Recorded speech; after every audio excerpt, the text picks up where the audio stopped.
Uh, my name is Rada, and I'm the Resource and Training Director at Re.Climate. Welcome. And so the webinar is hosted by Re.Climate, Canada's Centre for Climate Communication and Engagement at Carleton University. Re.Climate is dedicated to providing resources and training, strategic guidance, and research insights on climate change and climate change communication and engagement. Our focus extends to understanding Canadian public conversations and attitudes toward climate and energy, engaging people, mobilizing them into action while addressing barriers to climate engagement and action, barriers such as literacy, misinformation, greenwashing, and polarization. I'm speaking to you from Ottawa, the unceded, unsurrendered territory of the Algonquin and Anishinaabe people, whose presence reaches back to time immemorial. I'm grateful for this opportunity to really work and thrive in this land. During this webinar, we will hear findings from a recent report from InfluenceMap. InfluenceMap is a think tank that is focused on producing data-driven analysis on how businesses and finances are impacting climate. This report assesses the climate influence of the Canadian Big Five banks. Following that, we will discuss what these findings mean for climate action and climate engagement, and especially for climate communicators. We're privileged to have with us Bonnie Steinberg and Daan van Acker. Bonnie is a finance analyst with InfluenceMap. Her work is focused on the qualitative assessment of financial institutions and their environment-related activities. Daan leads the Finance Map program at InfluenceMap, and the goal of his work in leading Finance Map's program is to monitor financial institutions' climate commitments and claim. Daan holds a bachelor and a master in mechanical engineering and a master in management from the London School of Economics. We're also very honored to have with us Jason Mogus and Dr. William Carroll. Jason Mogus is passionate about advocacy and directed networks. That's something that we want to dig in also a bit today with him. He recently worked as a special advisor on directed networks at the Sunrise Project, which is a global organization that works in issues like climate change. He was key part of large campaigns that aim to get the world's biggest investors to take action on climate change. He's played a significant role in important projects such as Stop Adani in Australia and the digital transformation and organization of institutions such as the UN Foundation, David Suzuki, and others. Dr. William Carroll is a professor of sociology at the University of Victoria. Dr. Carroll has spent over 40 years exploring the inner workings of corporate power, social movement, and critical social theory and method. Since 2015, he has been co-directing the corporate mapping project that examines the influence of and the environment of fossil capital in Canada. Among his notable works are Regime of Obstruction, How Corporate Power Blocks Energy Democracy. So Bon and Daan will present the findings from InfluenceMap research, and then we'll engage in conversation with the panelists, tackling different questions. And at the end of the webinar, we will have time for Q&A. Until then, feel free to share your question in the Q&A feature here in Zoom, and leave your comments in the chat. So we'll kick off this webinar just by acknowledging a few important things. If we're going to ask 10 people if they support their banks going green and support their banks prioritizing climate in their actions, there's a big chance that actually 7 to 8 people will say yes, they support their banks, engaging primarily in green finance, The sentiment is also echoed by the majority of Canadians who support their government pension plan engaging in green operations and finance that sustain and protect the environment. Yet beneath the surface of support for green businesses and green finance, there lies a lot of skepticism. And so there exists among Canadians a kind of a prevailing concern regarding the sincerity of financial institutions' commitments. So according to survey results that we gathered for our public opinion roll-up this year, 7 out of 10 Canadians advocate for government interventions to regulate sustainable finance with a much support or preference for mandatory regulations over voluntary regulations. And this preference for regulations or mandatory regulations stems from lack of trust in financial institutions' adherence to voluntary guidelines. And this landscape even becomes a little bit more intricate and complex, considering that this is part of a larger or declining trust in many institutions, including government bodies, to regulate and address climate change. And this lack of trust in the ability of institutions can lead to discouragement from Canadians, lack of motivation to take action at their personal level. So this backdrop sets the stage for our discussion today. We'll look into the gap between what the public expect the institutions to do and what the institutions deliver, focusing on the banking sector. Have Canadian banks made commitments to achieve emission reduction target? And more importantly, are they following through on these commitments? And how are banks intertwined with the energy sectors, such as oil and gas? And who's exactly holding banks accountable? We'll explore all of these, looking also at advocacy and campaigning that's been happening in Canada for a while to push banks to do more for climate action and getting insights and lessons from their efforts. So Dan and Bonnie will start with their presentation. And for now, we'll take the slides down. Yeah, thanks very much. Let me just share my screen.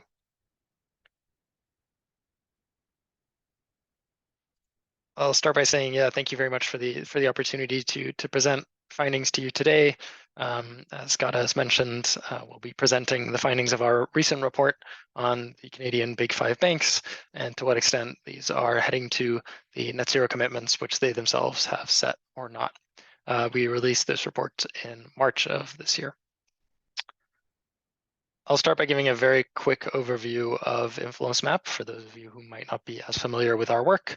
So we are a climate risk think tank founded in 2015, originally based in London, but we now have offices around the world. We have 2 main work streams. The first is LobbyMap. This work stream conducts research on how large corporations are affecting or engaging with climate policy globally. And then we have the FinanceMap program, which is relevant to today's discussion. This work stream looks at how the financial sector is impacting climate. So in general, InfluenceMap's mission is to provide objective and data-driven analysis of how corporations and the financial sector are impacting climate change.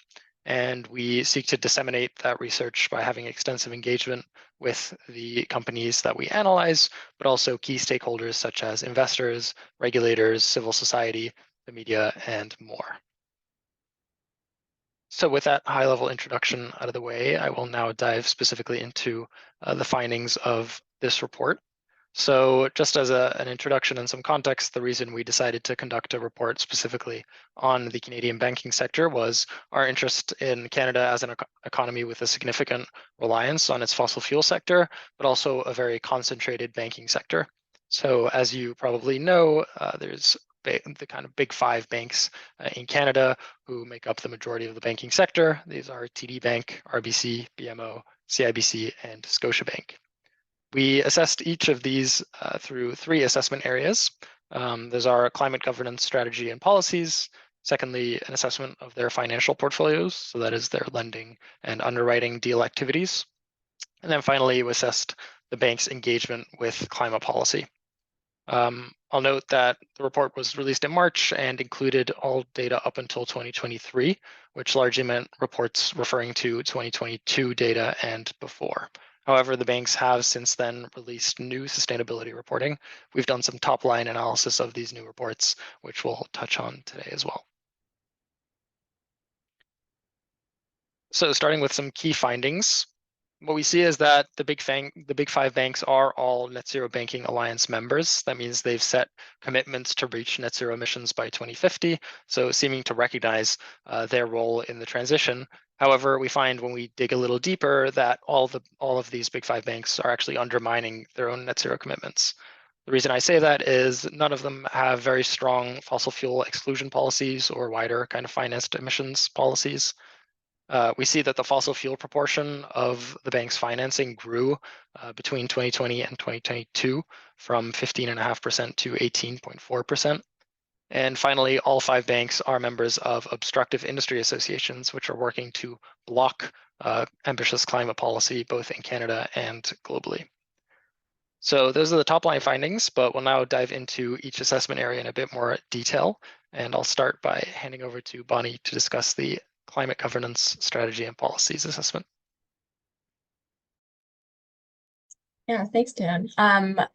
So our first assessment area on climate governance strategy and policies analyzes how banks are incorporating climate risk into their decision-making and operations. Our methodology is largely adapted from the Task Force on Climate-Related Financial Disclosures, as well as reporting from the Net Zero Banking Alliance. And we use IPCC and IEA technology statements for our benchmarks on energy technology positions.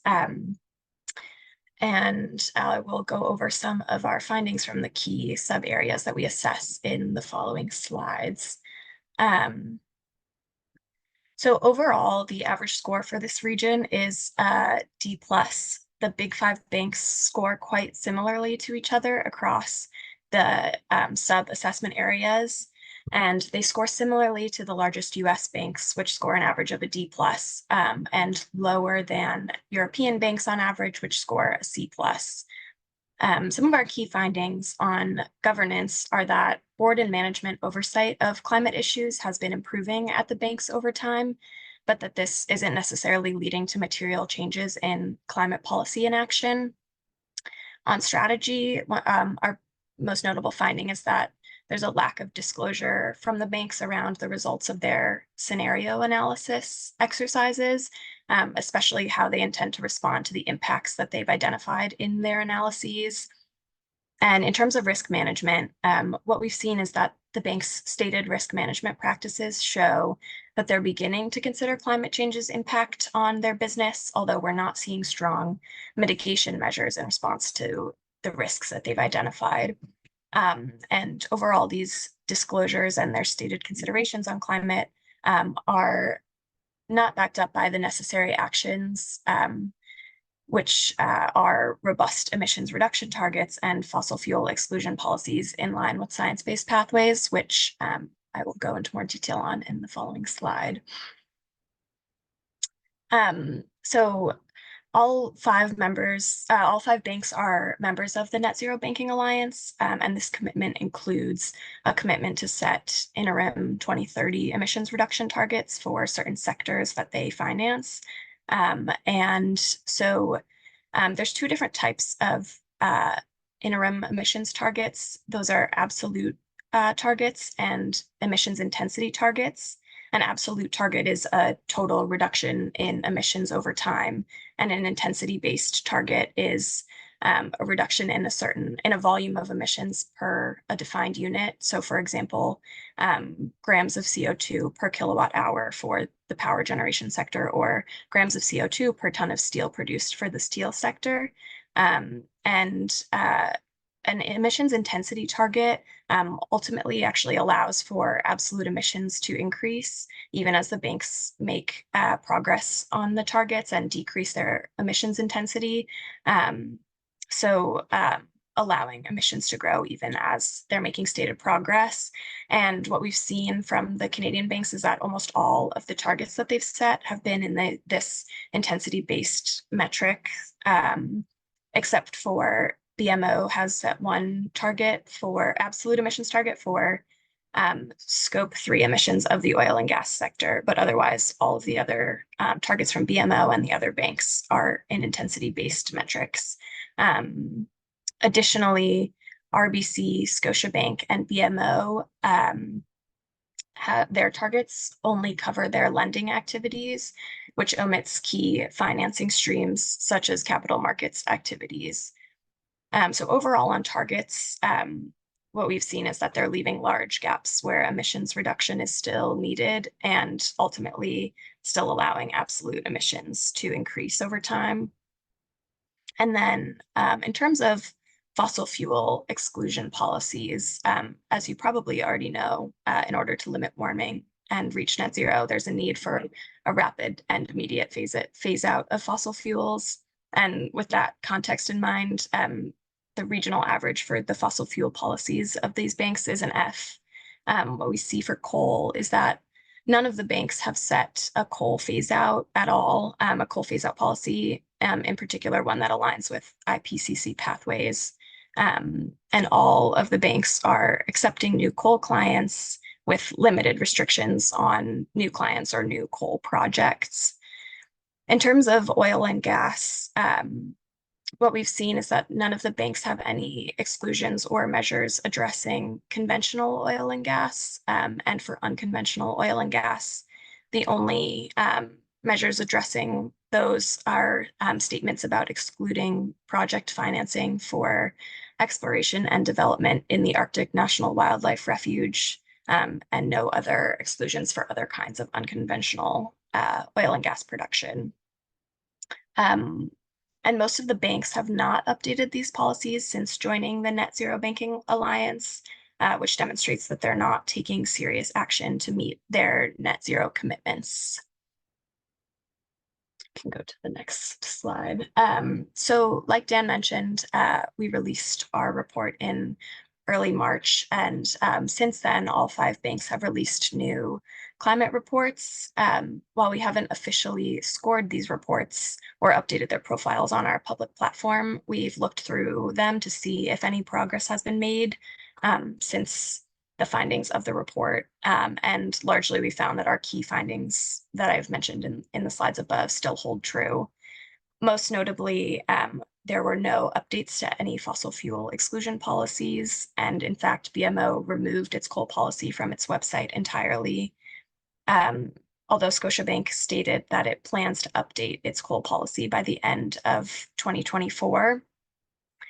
In terms of the interim targets that I was mentioning, we've seen that for the power sector, RBC, CIBC, and Scotiabank all demonstrated progress in reducing the emissions intensity of their lending for that sector, showing progress on their targets. However, over the same time span that their emissions intensity decreased, their own reporting of absolute emissions shows that the emissions for the sector increased overall. So again, this is just highlighting that intensity-based targets are not robust enough to reach their net zero commitments because they don't guarantee absolute emissions decrease. Something else we've seen is that there is a focus on increased financing for renewables and decarbonization, which is a positive from the banks. However, we still are not seeing them addressing their emissions from financing of fossil fuels, besides some new client engagement strategies that most of the banks have disclosed, and decarbonization assessment frameworks for specifically the power generation and oil and gas sectors. It's to be determined if these strategies are effective, but they appear to lack strict criteria for progress of their clients on decarbonization, and it's unclear if these assessments and engagements will be used for exclusion or other corrective action if the companies are not progressing. So overall, our assessment, or our top line findings on their most recent reporting, shows that they are not making significant progress compared to what we've assessed and what I've talked about in the previous slides from our last report. And so now I'm going to hand it back over to Dan to discuss our other assessment areas. Thanks, Bonnie. So yeah, the next area of analysis that we've looked at in terms of the bank's climate performance is the analysis of their financing portfolios. So specifically, what we've looked at there is all of the corporate lending and bond and equity underwriting deals which the banks took part in between early 2022 and early 2020 and the end of 2022. In total, this covered around $1.6 trillion US in deal flow across the 5 banks. We assess these deals using 3 different metrics. The first is fossil fuel exposure. What we do here is we use sector classification of companies to flag all companies which make up part of the oil and gas or coal sectors. And then we flag those in the kind of deal portfolios of the banks to calculate an exposure to fossil fuels in a bank's total portfolio. We use a similar kind of counter metric looking at green companies. Here we use the EU taxonomy on sustainable activities to define companies which have a significant contribution to climate mitigation. Again, we flag these companies and look at banks' exposure to these green companies in their deal book to assess to what extent they're exposed to green companies compared to their total deal flow. And then finally, we have our score, our portfolio net zero alignment score. This is a score based on the PACTA tool. What this score measures is in a number of climate critical sectors, specifically the automotive, power, upstream, oil and gas, and coal mining sectors. We assess whether the companies which the banks are financing are aligning with the IEA net zero by 2050 scenario over the next few years. Within their operations within these sectors. And in that way, we can calculate kind of a percentage alignment score for a bank's financing activities with the IEA net zero scenario. So diving right into the findings, specifically on fossil fuel exposure, what we see is that the fossil fuel financing exposure of the big 5 is very large at 16.9% over the 3-year period that we analyzed. This is a lot higher than we see for the largest banks in the US and Europe, which sit at 6.1 and 8.7% respectively. The 16.9% is equivalent to $270 billion US in financing to oil and gas companies between 2020 and 2022. 68% of that financing is specifically to Canadian oil and gas companies, and $62 billion of that financing is to just 3 Canadian energy giants, Enbridge, TC Energy, and Cenovus Energy. The graph on the right emphasizes that we're seeing this financing to oil and gas companies going up over the period between 2020 and 2022. And then the red subbars show the proportion going to Canadian oil and gas, which, as you can see, is significant and also growing in itself. So now comparing that financing to fossil fuel companies to what the banks are financing towards green companies, as you can see in the graph on the left, for all 5 banks, the financing going to fossil fuel sectors is significantly higher than the financing going to green companies. The table on the right shows the average across the 5 banks, which is a fossil fuel to green financing ratio of 3.9 to 1. This is significantly higher again than the largest US and European banks, which sit at 2.8 and 2 to 1 respectively. The highest among the 5 banks in terms of financing to fossil fuel over green is BMO, which sits at a ratio of 6.8 to 1. Meanwhile, the lowest is Scotiabank, which still sits at a ratio of 3 to 1, financing fossil fuel companies over green. I'll note that Bloomberg New Energy Finance has stated that we should see a ratio almost the inverse of this, 4 times more financing for green than fossil fuels by 2030 if we're to meet a net zero pathway. So we can see that the banks are far off track to meet this, currently financing an inverse ratio. Finally, let's take a look at our assessment of the portfolio net zero alignment score. So what we see here is, again, that all of the financing portfolios by all of the big 5 banks are significantly misaligned with the IEA net zero by 2050 scenario. We see an average misalignment score of -27%. For context, a score of 0% would indicate alignment with the scenario, the IEA net zero scenario, where increasingly negative scores show increasing misalignment. -27% is a very misaligned score. However, this does sit at a similar score range to large global banks, with the largest US bank sitting at -30 and the largest European bank sitting at -26%. We can see in the table that there's very little differentiation between the 5 banks in terms of their net zero performance, with all of the banks sitting between -26 and -29% in their net zero alignment scores. Finally, I'll talk about our last assessment area, which is our assessment of how the banks are engaging with climate policy. We use the UN Guide for Responsible Corporate Engagement in Climate Policy to define policy engagement. So concretely, the way that we assess how a bank is engaging or lobbying on climate policy is we look at a number of publicly accessible data sources, ranging from corporate disclosure to C-level executive messaging to direct consultation responses, which we obtain through freedom of information requests. We have scraping tools which automatically search the web for this kind of evidence to make sure that we track all kinds of policy engagement by the banks. And I'll note that our assessment is policy neutral. What that means is we don't take a stance or a position on what policy should look like ourselves. Rather, we use the proposed policy ambition by the regulator to assess whether companies are seeking to strengthen or weaken policy from a climate point of view. We also use science-based benchmarks such as the IPCC and IEA to assess similarly whether the companies are aligned with the goals of the Paris Agreement in their policy engagement. Finally, our assessment of policy engagement includes both direct engagement by the banks themselves, but also indirect engagement by the industry associations to which the banks are members. And we'll see that this is quite important in Canada specifically, because compared to the largest US and European banks, the big 5 banks are quite a bit less engaged on sustainable finance policy. We use our engagement intensity percentage metric to measure this. We see that Canadian banks sit at 11% compared to the US's 17% and Europe's 29%. And this is where these industry associations come in, because if the banks themselves aren't lobbying as actively on policy, they're doing so indirectly through their industry associations.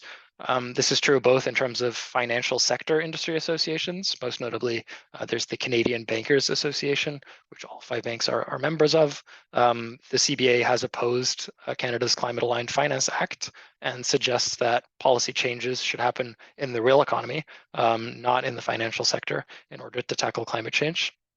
And then we see that the banks are also members of a number of cross-sector industry associations. So these are not just finance specific, but rather kind of broad industry associations, such as the Canadian Chamber of Commerce and Business Council of Canada. On this slide, we can see the links between the banks and these industry associations, which all score relatively poorly on our assessment of policy engagement, as you can see by their performance band. Some specific examples of lobbying by these industry associations is the Business Council of Canada has called for the Canadian Green Taxonomy to unlock higher levels of investment in sustainable energy, but then includes natural gas production and infrastructure in its definition of sustainable energy, which is not aligned with climate science. All 5 banks are also a member of the Canadian Chamber of Commerce, which has opposed Canada's federal oil and gas emissions cap. To wrap up on this assessment area, we in general also just see a lack of transparency by the banks around their policy engagement activities. So while the banks do report that they have engaged on specific policy development, climate-related policy development, they give little to no details about the policy outcomes that they have sought. They also do not report on the engagement that their industry associations conduct, nor do they assess the potential misalignment of their industry associations' policy engagement with their own policy positions. So I'll wrap all of this up into our conclusion, which is that it seems that the big five banks do recognize or claim to recognize their importance in the net zero transition through their membership to the Net Zero Banking Alliance and the commitment that goes along with that. However, we're seeing that all five of them are undermining this net zero commitment. They don't appear to be following through when we dig into their actual activities. We see this in their high fossil fuel financing compared to comparatively low green financing, their lack of robust exclusion and emissions policies, and their inconsistent or even obstructive indirect policy engagement. So in conclusion, we can say that in the absence of climate-related financial regulation in Canada, it appears that the banks have taken little voluntary action to align with net zero. And that is all from us. Thank you. Right, thank you. Thank you so much, Dan, and thank you, Bonnie. And so we're gonna start now the questions and have a conversation with the panelists to kind of unpack some of these findings. And the first question I want to ask Dr. Carroll about the results here. So given that the five banks are potentially undermining their net zero commitments through high fossil exposure, low green finance, lack of transparency. There is a lack of consistency in some policies, lack of progress in, to achieve some of the targets. So the question is, what is the what role do you believe that the existing networks of power play in keeping and perpetuating these policies within banks? Essentially, why do you think that the banks are continuing doing what they are doing despite their announced commitments to net zero? Right. Well, thanks very much. And I really enjoyed the report. It's an excellent piece of research. Well, let me make a few points. Obviously banks are like all corporations, profit driven, and they fund whatever endeavors provide the highest revenues. So their announced intentions, just as in most corporate social responsibility initiatives, are really secondary to their primary goals. And in general, voluntary measures to reshape investment are ineffective, although they do oblige banks and corporate actors to step up their PR game, and that's, I think, what we're seeing. Despite the Net Zero Emissions Accountability Act, Canadian governments consider the fossil fuel sector a national priority. We can see this, going back to Stephen Harper and the whole energy superpower discourse, and the Trudeau government's rescue of TMX pipeline, which has just started pumping bitumen. And the various subsidies that continue and tax breaks and so on. And all of this indicates that it indicates to the banks and other financial interests that investments are safe and likely to be lucrative. They're backed up by the Canadian state, basically. Canadian efforts around net zero, I think from the COP negotiations onward, have been intended to manage a very slow descent in net emissions that does not impair corporate profitability. And again, instead of disincentivizing, this really incentivizes investment. Meanwhile, government support for carbon capture and storage and blue hydrogen, these kinds of initiatives, really opens new investment opportunities for the fossil fuel sector, and the banks are eager to cash in on all of that. So finally, in terms of networks of corporate power, this is something I've studied for many years, and it's very, the world is very small at the top through board interlocks and capital relations, industry associations, and ties to policy planning groups and so on. We have a very dense network of large corporations and banks, and the banks are very central in all of this. They're the allocators of capital, and so it's not surprising that progress toward sane climate policy is very slow, given the power of the corporate community. And it is a very well integrated community. With the banks, as our presenter said, integrated also through the Canadian Bankers Association, which sort of plays the bad cop in this drama around the Net Zero Emissions Accountability Act. So maybe those comments are helpful, but I should stop at this point and let other people speak. Thank you so much. Thank you, Dr. Carroll. So the next question is to Jason. So campaigns targeting banks actually calling on banks to divest from fossil fuels have garnered a lot of attention lately. And I'm wondering, as you, someone who's deeply involved in bank campaigning, could you provide insights into the current landscape? What has the bank campaigning achieved? What has been most effective? And what were the, what kind of changes that has happened? Whether that is it like it's consumers client behavior, was it federal responses, or banks themselves changing policies? So if you can just give us a little bit about this landscape of campaigning and the dynamics there. Yeah, thanks, Radha, and nice to be on here. I don't talk about this work much. You can maybe guess why, because the tar sands campaign got pretty hot there, and many of us were pulled into the net of the Alberta Alberta committee and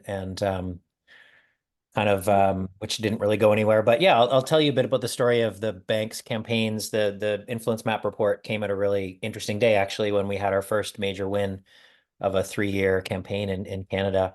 So I was working on banks campaigns in the UK and the US and France, and to a lesser extent other countries in Europe. But we kept looking at the numbers in Canada. Canada had 10 of the 22 worst banks for fossil finance. And one of the campaigners from Rainforest Action Network, who writes that report every year, said Canada has the worst bad banks to no campaign ratio of anywhere in the world outside of China.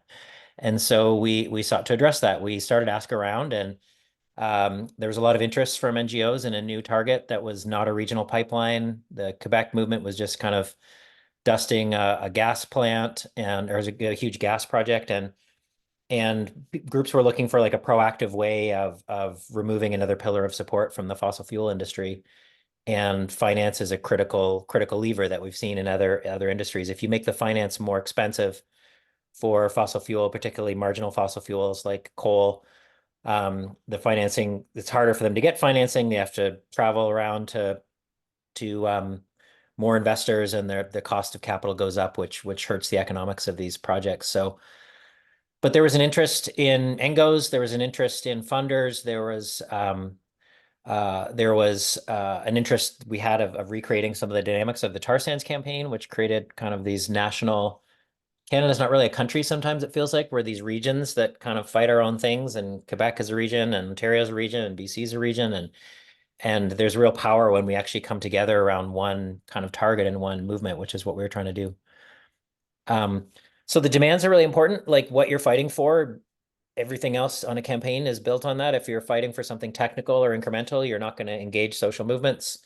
If you're fighting for something impossible, like end climate change, you're not really going to have a campaign strategy. And so it being Canada, it being 2020, when we were starting this, there needed to be an Indigenous rights aspect of this. And that was challenging to rebuild some trust that had been harmed during other previous NGO Indigenous collaborations. So that took some time. We started with picking a supervillain. It's hard to run a campaign on banks or on the financial sector. You kind of have to personify it. So from a communications perspective, having a one target, a supervillain, a CEO. We did our research. They were a good target. They talked about purpose inside the company. So there was a hypocrisy gap between what they say they're doing and what their actual practices are. And they were the biggest. And so there's sometimes it's sometimes a simple decision. And the approach is like what I call big storytelling. So it's not subtle. The initial message is not for the public. It's not for insiders. You build a campaign by weaving it into movement leaders and where movement leaders' heads are at right now is a climate justice demand. So not a subtle, complex story that was told on RBC. It was kind of very, very simple. I used to joke, it was like, you know, in the UK where we had thousands of people locking onto banks and a huge kind of movement that really shifted the financial sector in the UK, very leading global financial sector. You know, very simple story. Banks bad, people mad, get people to smash banks. That was my joke. But very simple story. That's what engages people. And so really focused on climate justice. And then we brought in the more credible voices after there was some momentum built. So, you know, you start with the outside story and narrative shift, which was a real goal here. We didn't just want to win policies on the banks, but we wanted to shift the whole narrative around how we think about financial institutions and their role in the climate crisis. So that you bring in the more credible voices later in the process, because if they come in too early, they have no leverage. They're just going to be stuck in the box that the banks want them to go in. You meet with the sustainability leaders who have no power in the organization. Our job as campaigners is to find out who has power in the organization and make them say uncle. And that's what we try to do, not through always the brand damage and the branch actions, which is fun, but through dragging their name through the mud in the Financial Times, reports like InfluenceMap. So what's been achieved, you know, after dragging them through the mud for 3 years, they kept walking into the frame of the supervillain. They became the #1 funder of fossil fuels in the world last year, which was terrible, but also really great for your messaging in a campaign when you're trying to get people to that just kind of brought the campaign to a new level, more international attention. They ignored us, which is we're used to, but eventually they started to create climate institutes and launch kind of, you know, like, look over here, we're doing a climate institute to talk about agriculture. Look over here, we have this policy. Anything but, you know, it's kind of like Canada's plan, the anything but the tar sands climate plan. So they started to talk to everybody but us, you know, everybody but the people actually campaigning against them. They started to engage NGOs. We made sure that we knew who they were talking to and made sure they knew what our demands were. And yeah, we just won the same day the InfluenceMap report. We didn't just win. We won something. It's hard to have wins in this line of work, but on the day the InfluenceMap report came out, I don't know how you planned that so well. They announced a tripling of their renewable energy targets. And then about a week after that, they announced a significant free, prior, and informed consent policy that the Union of BC Indian Chiefs, who's been a partner, and the BC Government Employees Union had been negotiating, and through a shareholder resolution, they withdrew the shareholder resolution and have this weak but something FPIC policy that one of our Indigenous partners at least is satisfied with as a step that no other bank is really doing. We put other banks on notice through the constant kind of loud campaigning against RBC, but ultimately, you know, so they're seeing what's happening. But ultimately, the game is in Ottawa and going to be in the provinces around regulation. That these what we've seen in the UK, we've won all kinds of policies on them, and then they still end up funding. They just are funding a Glencore coal bond today, and last week they're caught financing Eni's Italian oil. Like, so they have these policies, but then they, oops, oh, did you notice that? So ultimately, what we need is the Fed, the Bank of Canada, the federal government to regulate climate finance.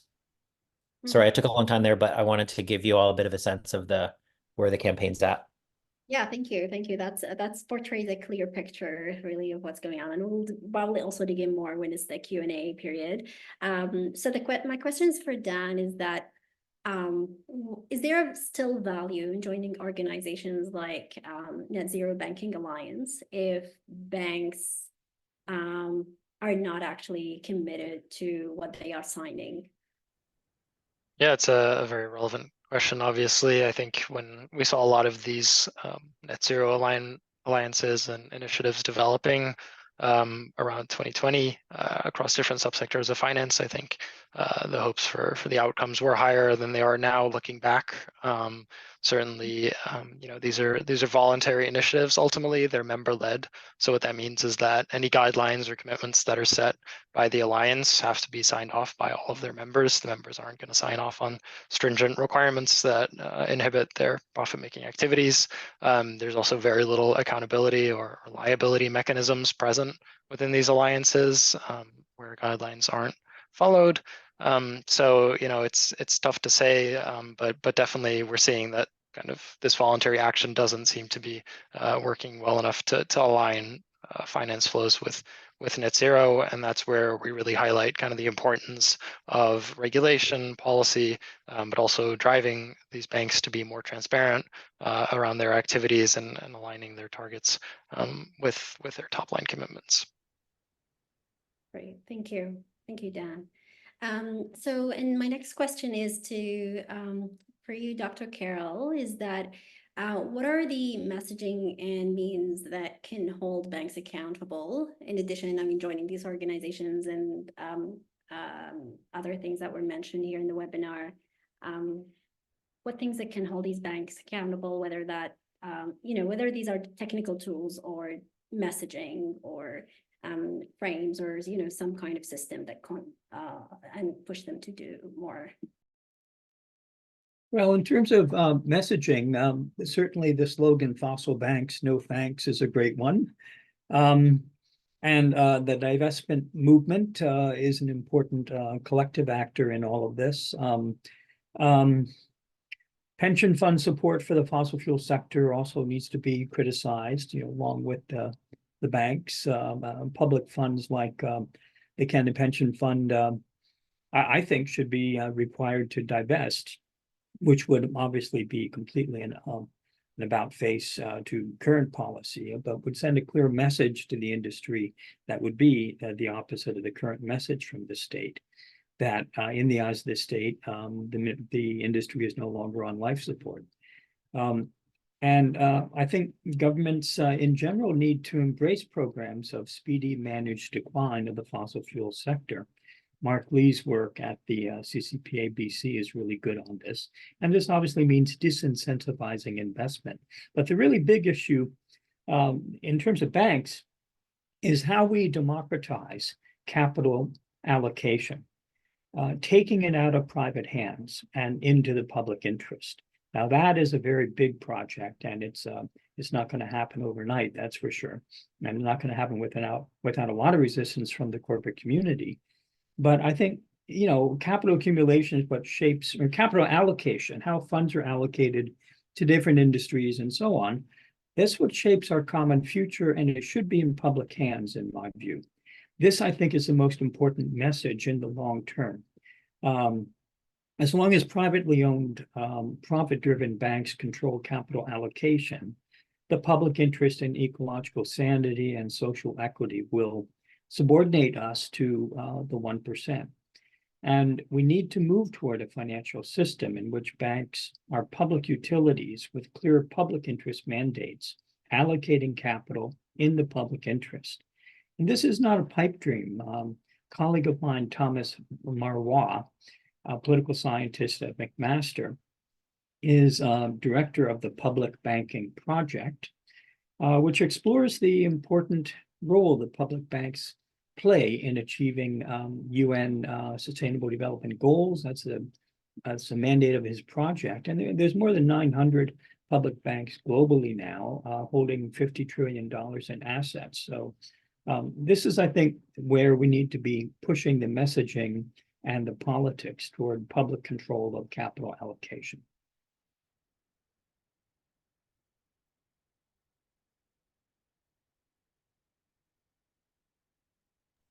Oh, sorry, Dada, you're muted. Thank you. Thank you so much, Dr. Carroll. So the next question is for you, Jason. You mentioned in that, you know, noticed that you mentioned in some of the reports that you wrote, the term directed network. What does this mean, and has this directed network concept or model underpinned some of the campaigning work that you have led or researched? Yeah, thanks for pointing that out. The directed network report you were mentioning was in the Alberta anti-climate thing about 35 times. They referenced it in there. So it is a design principle for a lot of successful campaigns across a number of issues, human rights and others around the world. But the general idea is that you're creating kind of inside, it's an ecology, it's an ecosystem approach where you realize like one NGO or one actor is not have enough power to shift the target you need. And if you were able to shift that target, you could actually shift a whole system. And so you look at, the current power, you have to look at pretty in a cold way of like, how much power do we have and how much power do we need to shift this target and the way to build that power. And a lot of that is through inside-outside coordination. I think one thing I wanted to leave with people here working in Canada is my experience is the sort of disembodied comms only strategies can only take you so far. Sometimes that's a useful tactic. But if you're looking to shift narrative and shift a story from where it is now to where you need it to be, you really need a bigger approach. So a directed network is a way of coordinating a network of NGOs, grassroots groups, social movements, which often these days includes frontline impacted communities. So, beyond just the climate movement or the environmental movement, we've had some of our greatest success actually with bringing in the housing movement during trying to stop the RBC takeover of HSBC last year and talking about affordability. And so you're working across movements, you're doing big storytelling, like I mentioned, so that it's a kind of people understand why you're doing it and get excited about it, feel like it's a winnable plan. But then there's also coordination and resources. So there's actually a role to coordinate those actors and help follow up on actions, as well as being, said. And I mentioned it took 3 years for us to get our first incremental win from RBC.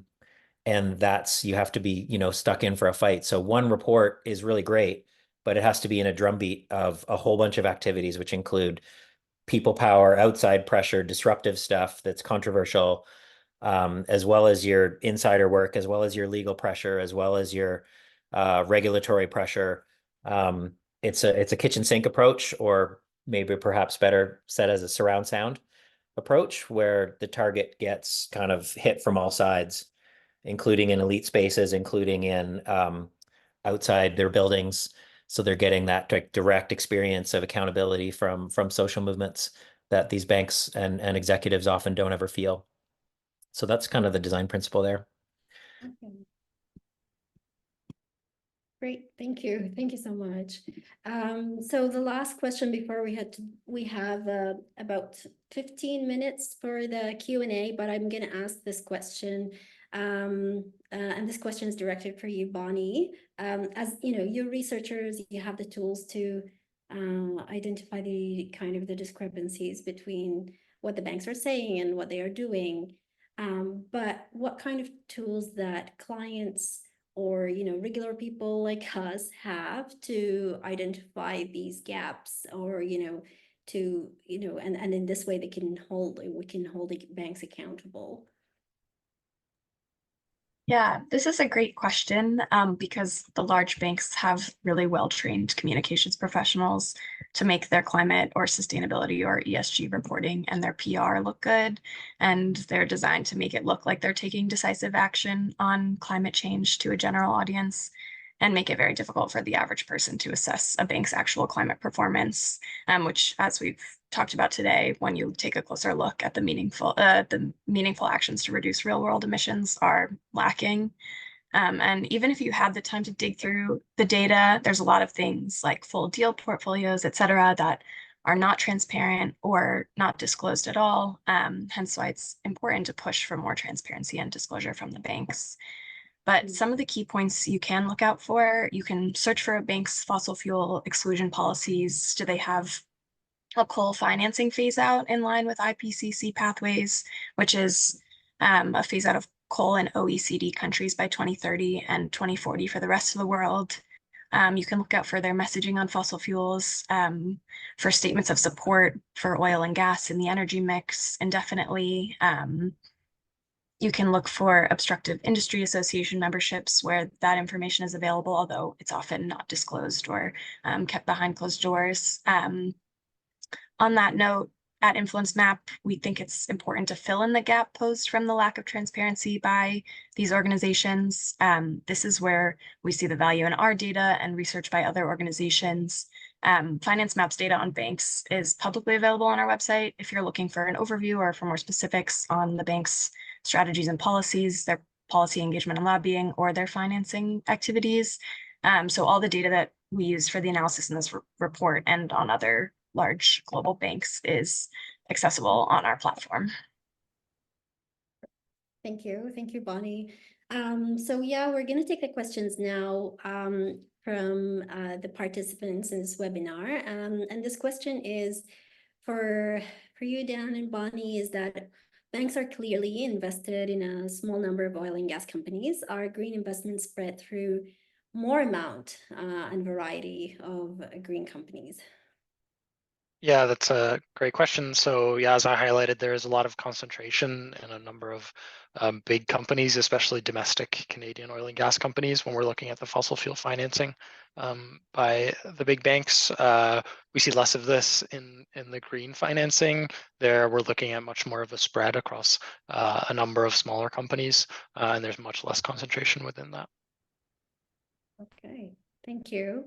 And this question is for Dr. Carroll. Would your pension funds exercise some measures of influence over banks in this space?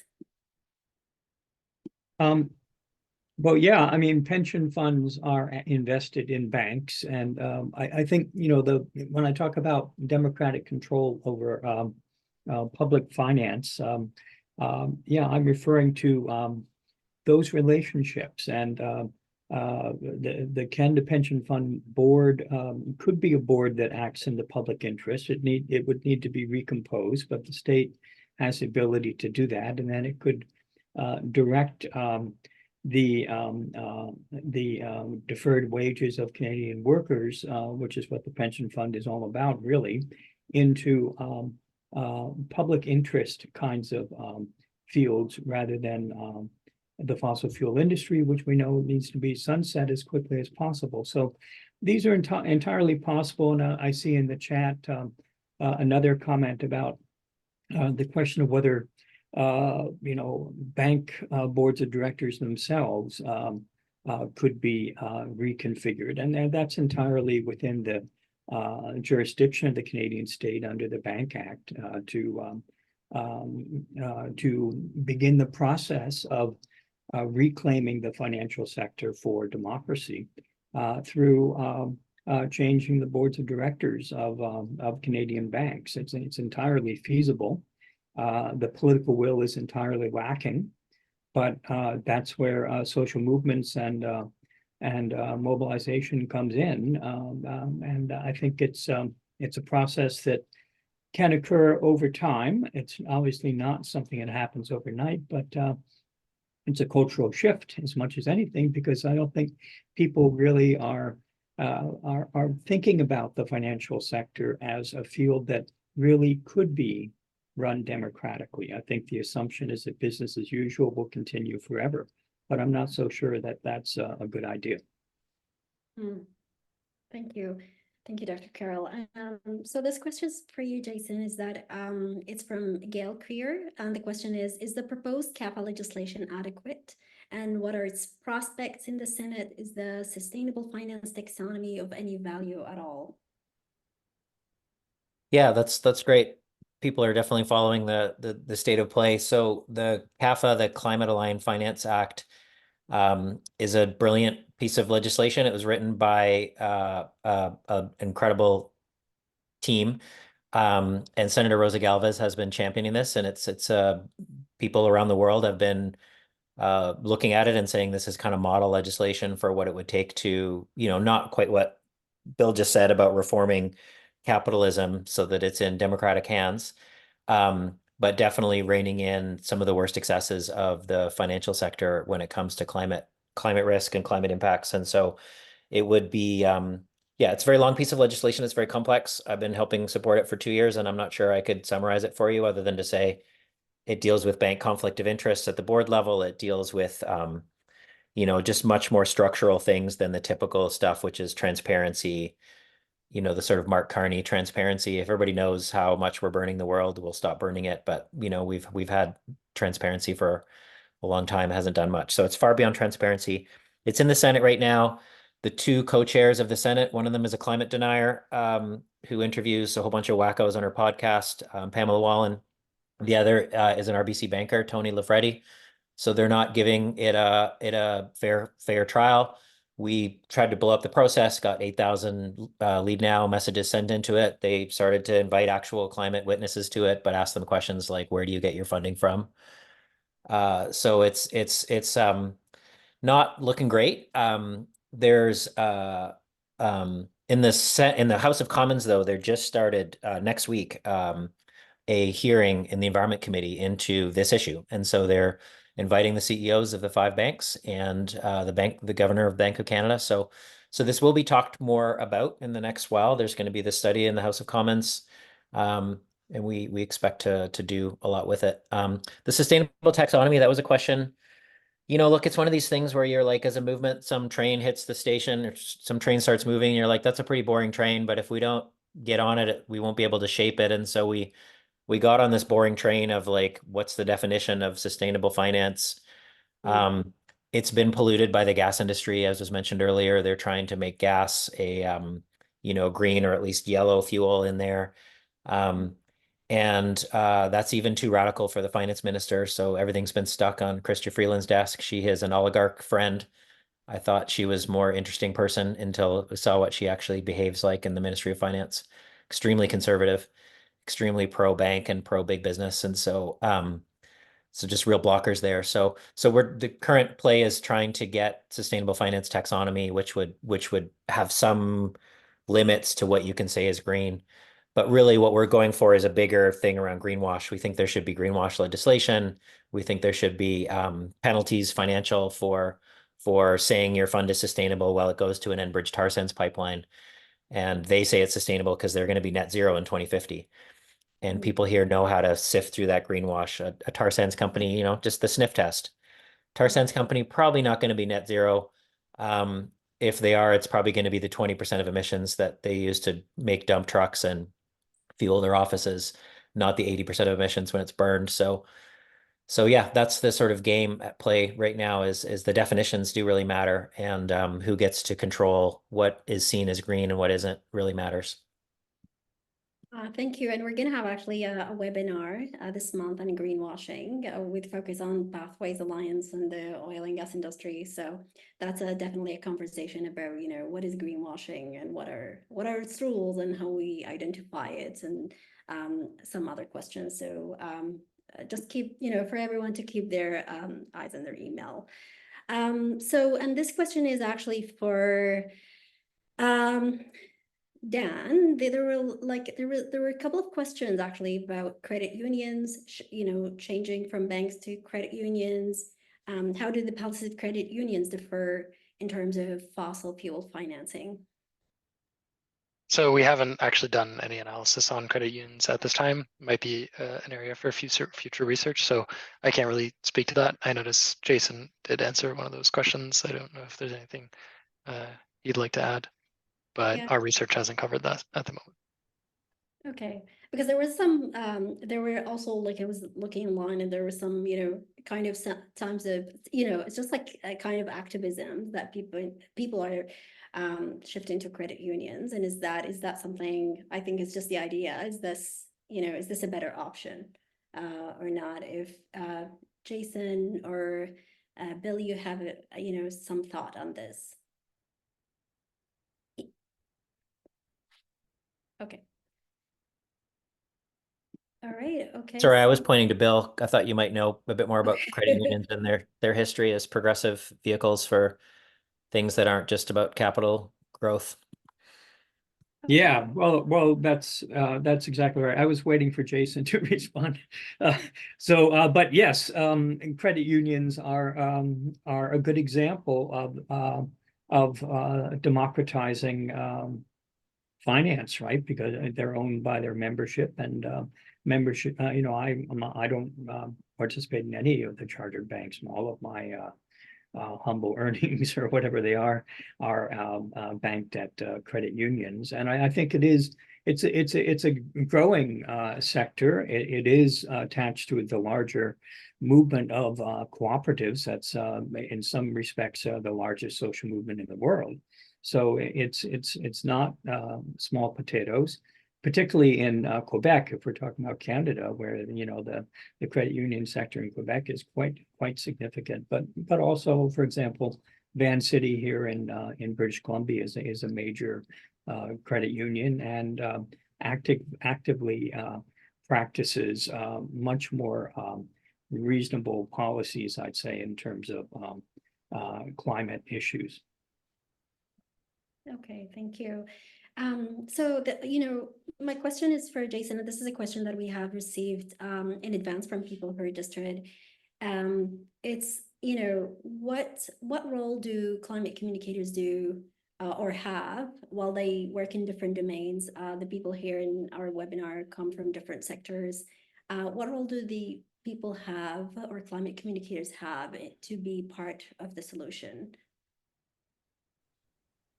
Yeah, I think, we've all seen the rise of communications as a strategic communications and in a level of importance. It used to be seen as more of a tactic in organizations and campaigns, and now it's seen as a strategic something you just have to be good at and be proactive at. And so, I think what we found building finance campaigns around the world is it's an area that's almost like designed to be complex, and they have a whole kind of mindset in finance that it's so complex and you don't understand finance and you little person out there. So kind of demystifying some of the language and the stories that they tell themselves. Financial institutions are funny. This just happened the other day. Like they talk about they're the most powerful, we're the most powerful, we're the masters of the universe, these big banks. They walk around with a lot of swagger. Really, if you understand the history of banks in Canada, like they have a lot of reason to have swagger there. They've been, the most powerful institution for 150 years of colonization and everything great about Canada and everything not great about Canada. And so understanding that they have a certain mindset and understanding how to kind of disrupt that mindset, and then understanding and kind of empowering people with messaging around, ultimately it's hard because back to this conversation around credit unions is it's really challenging to transform the financial system in a way that's sane for people and planet. But that is the work, and maybe it's the work of our ancestors, the people that come after us, that we stand on the shoulders of giants in this work, and we push the rock as far uphill as we can, and hopefully we create some hope and some possibility that others can come behind us and do that. But ultimately, we need to not avoid the financial conversation and not pretend like what matters, what happens in these towers on Bay Street isn't really at the root of the entire ecological and social crisis that we have. Sort of a bigger, broader answer, but. And so just, since you mentioned this, I want to, and this is a question actually that we got from here, is that what's next for the campaign? What are things that you want to achieve next? And the second question is that how do you communicate all that jargon, all that banking jargon to people and make it easy and accessible for them? Yeah, again, the financial institutions are quite, there's basically there's insurance companies, there's investors that help companies grow, there's banks that provide financing to companies. So there's kind of like an ecosystem that companies rely on to, the insurance for the mines. Every pipeline needs insurance, as well as insurers are major investors in fossil fuel companies and in projects. But sorry, your question around what's next for the campaign. So the really financial regulation and trying to win something substantial on greenwash is really important. And spreading out the targets, RBC was there as a useful vehicle to build a whole new space to understand why banks were climate actors, but there's other, Canada has a lot of large sources of money that are overly invested in fossil fuels, and which puts our economy at significant climate risk. We just learned this week that Canada is blocking progressive rule changing in Switzerland or in the global banking community. And the reason why? Because one of the things that banks are looking at globally, central banks, a measurement would actually make Canadian oil and gas look absolutely unbankable. it would make our economy look extremely unstable. And so therefore Canada, just like we did in the Harper years, is fighting global progress on climate. So yeah, it's complicated to live in a petrostate. There's lots to do. And we just have to keep chipping away at the power of this industry. It's an odd time. It won't always be this way. It's kind of the last gasps of the industry. Thank you. Thank you so much, Jason. And one more question, and then that's it for today. But that question is for Bonnie or Dan. To what extent do you see shareholder engagement influencing investment portfolios? Yeah, that's a great question. At FinanceMap, we actually also measure to what extent asset managers are engaging with companies and how ambitious their climate engagement policies are. We call this stewardship. We've seen some extent of this. There's been a lot of focus on stewardship over the past few years, where asset managers or investors try to engage with companies. It doesn't seem like that's had particularly fruitful results, despite there being some ambitious players in the space. In particular in Europe, we see some kind of pretty ambitious asset managers which vote strongly on shareholder resolutions for climate, vote against directors on climate grounds. We do see some ambition there, but haven't seen as much results as I think we had hoped. So yeah, all that to say, I think there really is, we need to see more in terms of external regulation policy of the sector if we want to see strong action. Yeah, especially as we're seeing, for example, in the US, we've seen some anti-ESG movement, which is now pushing back against this kind of climate stewardship, or in general climate, taking into account climate factors in investment. So yeah, these are kind of concerning findings and have cast some doubt on the effectiveness of the stewardship movement. Yeah, great points. Okay, thank you. Thank you so much, Dan. Thank you, Bonnie. Thank you, Bill. Thank you, Jason, for your great insights and talking about this topic and sharing your experience and your research. We really appreciate your time. Thank you for everyone joining the webinar today. And thank you for the questions, which really enriched today's conversation. For those of you who are not following Re.Climate, please sign up on our website and follow our LinkedIn. We'll share more practical and strategic insights in the upcoming webinars. As I mentioned, there will be a webinar at the end of this month on May 23rd on greenwashing practices within the oil and gas sector. If you have any questions about our webinar or training, please feel free to reach out to me, gada@reclimate.ca. And finally, we have included a link to a follow-up survey, which will appear at the end when you leave the webinar. Please take a few minutes to fill out the survey. Your feedback is important for our work. Thank you again, and have a good day. Bye.